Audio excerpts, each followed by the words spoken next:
Global X interviews social entrepreneurs who tackle some of the world's biggest problems.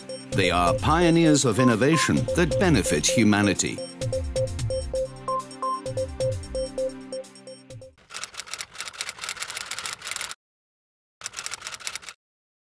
My name is Dumisani Nyoni. I'm from Bulawayo in Zimbabwe, which is the second largest city in Zimbabwe. And I'm the director of an organization called Zimele Institute. And Zimele means to be able to stand on your own. We work in rural communities in Zimbabwe, focusing mainly on education through an organization called ORAP, which has groups in about 22 districts of Zimbabwe. So we work with schools, 75 different schools, to try and use them as the channel to develop society. We see schools basically as a factory for human development.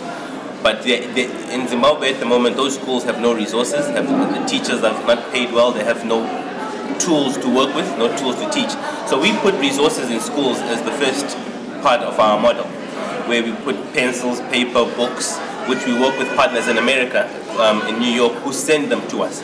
And we rebuild the structure of the school and enable teachers to do their real job. It's more like going to a carpenter who has a tree but has no tools to make wood or to make furniture. That carpenter can't create a nice chair or a table. And I went to high school in Canada with other kids there, other normal children. The most lasting impression for me was noticing that Canadian children and Zimbabwean children had a lot in common.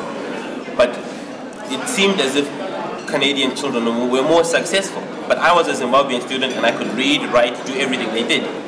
And it led me to ask the question, what's the difference between people from developed countries and people from developing countries? And for me, the answer to the question was really one of opportunity.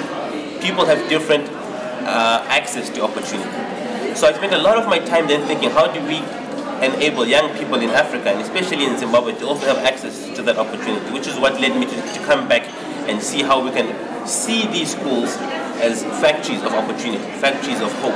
Part of what we do with our schools is to connect children in America and children in Zimbabwe, to write a letter to someone in America and build a relationship that helps them to understand that, you know what, I may be from Zimbabwe, I may be from Africa, maybe I don't have a car and a big house, but I have the same mental opportunity as someone who's in New York. Since I was elected as an Ashoka Fellow, I've been thinking a lot about how can I help other young people to do what I do. And for me, the most important part of what has helped me in my quest in social entrepreneurship has been working with the older generation. Most of the time as young people, we want to be revolutionary and do things different. And I think that's good. But I think there's a lot of wisdom in what the generation before us has done that can help you to really make a difference with the energy and the ideas of youth, but with the wisdom of the elders. And as an African, that's very important in our values, is to look forward without forgetting what is behind us.